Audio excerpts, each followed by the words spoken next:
In a dramatic and unprecedented move, the Trump administration has revoked Harvard University's certification to enroll international students, igniting a firestorm of legal, academic, and political controversy. This decision, handed down by the Department of Homeland Security, directly threatens the legal status of nearly 6,800 foreign students currently studying at Harvard. These students now face the daunting prospect of either transferring to another certified institution or leaving the United States entirely. The ruling does not merely represent a bureaucratic change. It strikes at the heart of Harvard's global academic community and its ability to operate as one of the world's premier educational institutions.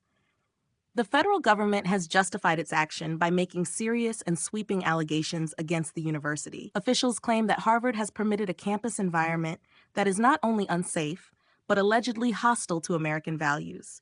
According to the Department of Homeland Security, the university allowed anti-American, pro-terrorist agitators to operate freely on campus and engage in the harassment and assault of Jewish students. Furthermore, the administration asserts that Harvard maintained active coordination with the Chinese Communist Party. Most controversially, it is alleged that the university hosted and trained members of a Chinese paramilitary group on its campus, with such activities reportedly taking place as recently as 2024.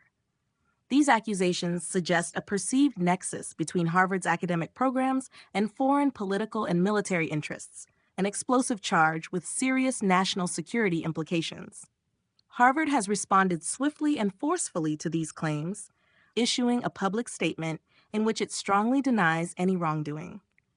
University officials have described the government's actions as both unlawful and politically motivated, asserting that the move undermines the fundamental values of academic freedom, legal due process, and institutional autonomy. Harvard contends that the revocation not only causes immediate and irreparable harm to its international students, but also jeopardizes the university's broader mission of global research, intellectual exchange, and inclusive education.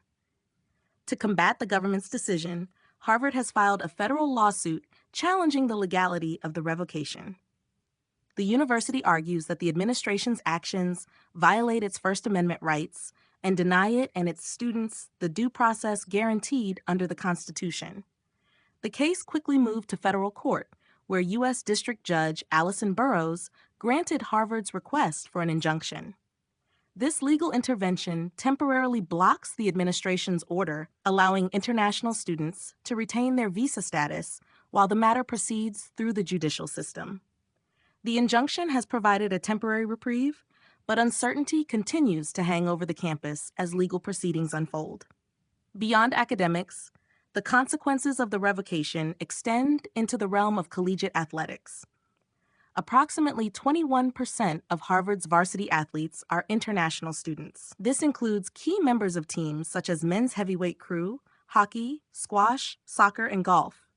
The potential expulsion of these students could significantly disrupt team dynamics, performance outcomes, and recruitment pipelines. Harvard's athletic programs, known for their excellence and competitiveness, stand to suffer major setbacks if the revocation is upheld. Internationally, the decision has drawn swift and strong criticism. China, which sends a substantial number of students to Harvard, has condemned the move as a politicization of educational and cultural exchanges. Chinese officials have expressed concern that the action could have long-term repercussions on U.S.-China academic relations and may deter future Chinese students from studying in the United States. Similarly, Indian authorities are closely monitoring developments, assessing how this decision could affect Indian nationals currently enrolled at the university. The response from both nations highlights the broader geopolitical implications of the administration's decision and the essential role of academic institutions in diplomacy and cross-cultural understanding. This latest confrontation is part of a wider pattern of scrutiny and pressure from the Trump administration directed at elite universities, particularly those viewed as resistant to government policies or as having close ties to China. Harvard, as one of the most prominent and globally recognized academic institutions, has often found itself in the crosshairs of these disputes.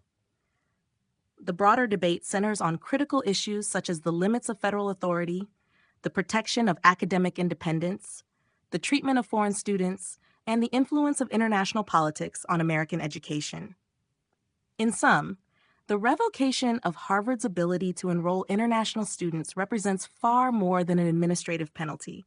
It is a flashpoint in an ongoing national conversation about immigration, education, and the role of higher learning institutions in a rapidly changing and polarized political landscape. The outcome of this legal and ideological battle will likely set significant precedents for how American universities engage with the world in the years to come.